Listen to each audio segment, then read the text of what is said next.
কুল্লামা দাখালা আলাইহা যাকারিয়াল মিহরাব ওয়াজাদা ইনদাহা রিজকা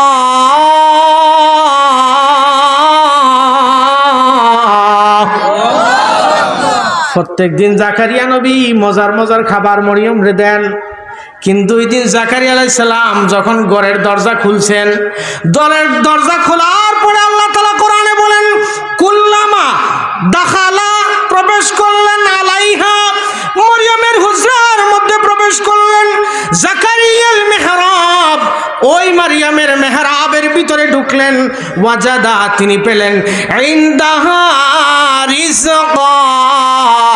মরিয়ম হযরতে জাকারিয়া বলেন আমি মরিয়মের হুজরার ভিতরে ঢুকেছি, ঢুকে দেখি এখন কাঁঠালের সিজন না, কিন্তু মরিয়মের সামনে সুন্দর সুন্দর কাঁঠাল ফল ঝুলতেছে।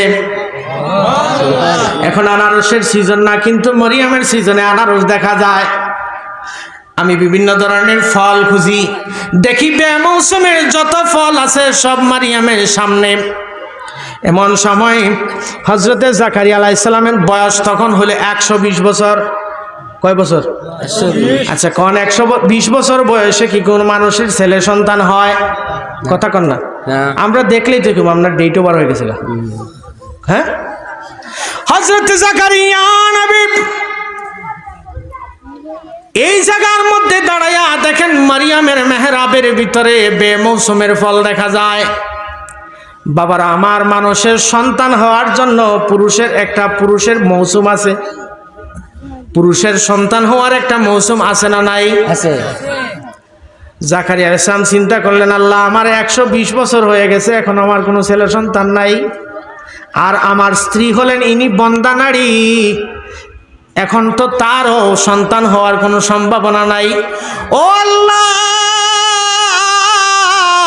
আপনি কাদির মতলক, আপনি মা বাবা সারা আদমকে বানাইছেন, আর আপনি বাবা সারা ও রব্বে করিম আপনি মা বাবা সারা আদম এবং হাওয়াকে বানাইছেন রে আল্লাহ। আমার বয়স 120 বছর হলে কি হয়েছে?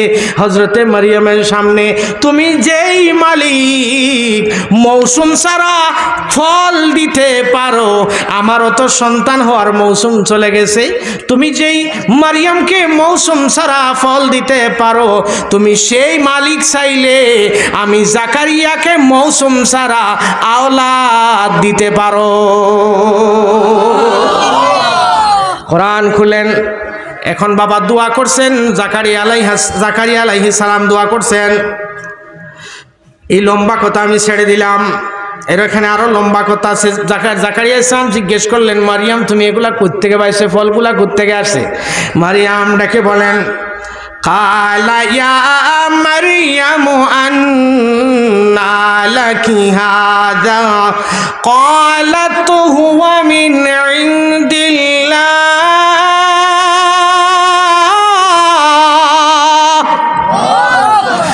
মারিয়াম দেখে বলেন নবী জাকারিয়া এটা দুনিয়ার কোন মানুষ আমারে দেয় নাই, এটা আমার আল্লাহর পক্ষ থেকে ডাইরেক্ট জান্নাত থেকে আমার রিজিক এসেছে।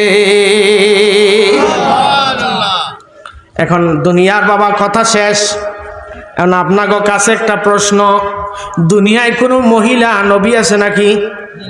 সবাই বলেন দুনিয়ায় কোনো নবী মহিলা হয় নাই, আল্লাহ তাআলা কোনো মহিলাকে নবুয়তি দান করেন নাই।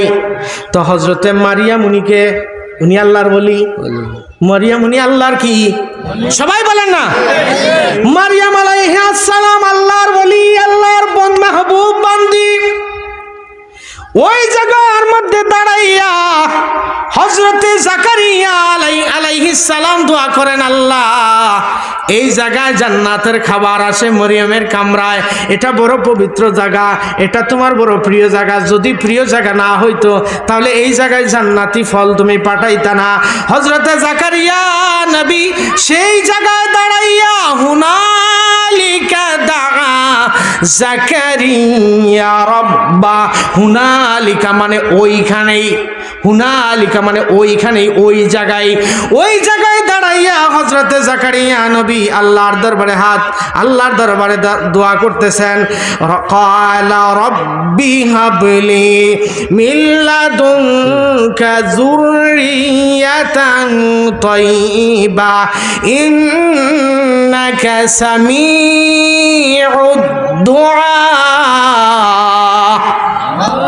আল্লাহ গো, তুমি যেই মরিয়ম রে মৌসুম ছাড়া ফল দাও, সেই মরিয়মের রহমতি আস্তানার মধ্যে আমি বসে দাঁড়ায়া তোমার দরবারে ফরিয়াদ করতেছি। আল্লাহ, তুমি তো দোয়া শুননেওয়ালা মাওলা, আমার সন্তান হওয়ার মৌসুম চলে গেছে, আর তুমি মালিকে আমি জাকারিয়া নবীকে একটা সন্তান দিয়া দাও। আমগো হয় কি, স্বামী স্ত্রী সারাসারি হয়ে যায়, 10 বছর হয়েছে সন্তান হয় না, 5 বছর হয়েছে সন্তান হয় নাই। ভাই আপনি এত অতিষ্ঠকা, আপনি আল্লাহর উপরে তাওয়াক্কুল রাখেন। যেই আল্লাহ মা বাবা সারা সন্তান দিছে, সেই আল্লাহ এখনো আছে না নাই? এই আল্লাহ চাইলে দিতে পারে কি পারে না? আপনি প্রত্যেকদিন যে সংসারে অশান্তি করেন, দরকার কি? আল্লাহর উপর তাওয়াক্কুল রাখেন না। তাওয়াক্কুল রাখতে হবে কার উপরে? আল্লাহ চাইলে বিয়ার 20 বছর পরেও সন্তান দিতে পারে কি পারে না? তাহলে জাকারিয়া নবী দোয়া করছেন মারিয়ামের আস্তানায়, দোয়া করে হযরতে জাকারিয়া আলাইহিস সালাম ওইখানে দোয়া করে তিনি নামাজে দাঁড়ায় গেছেন।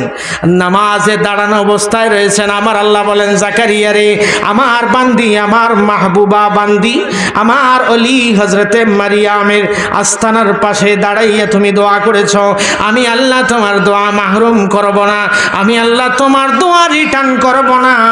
ফানাদাতুল মালাইকাতু ওয়া হুয়া কাইমুন ইউসাল্লি ফিল মিহরাব।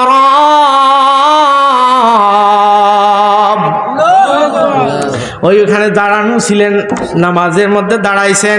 এমন সময় আমার আল্লাহ জিবরাইলকে একটা মানুষের সুরতে পাঠাইয়া বলেন, ও জিবরাইল যাও, আমার নবী হযরতে জাকারিয়া আমার মরিয়মের উপরে আমার বিশেষ অনুগ্রহ দেখে আমি আল্লাহর উপর বড় ভরসা করেছেন, আমার প্রিয় বান্দি মরিয়মের আস্তানার পাশে বসে দোয়া করেছেন, তুমি আমার জাকারিয়াকে আন্নাল্লাহ ইউবাশশিরুকা বিয়াহইয়া, আমার আল্লাহ বলে আমার জাকারিয়াকে আমি মাহরুম করব না।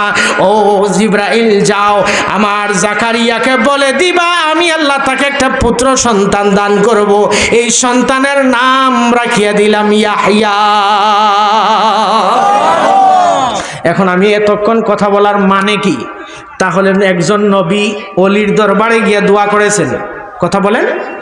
তাহলে অলির দরবারে পবিত্র জায়গায় দোয়া করার দলিল কোরআনে আছে না নাই? হযরতে জাকারিয়া আলাইহিস সালাম দোয়া করেছেন কার কাছে? সবাই বলেন কার কাছে?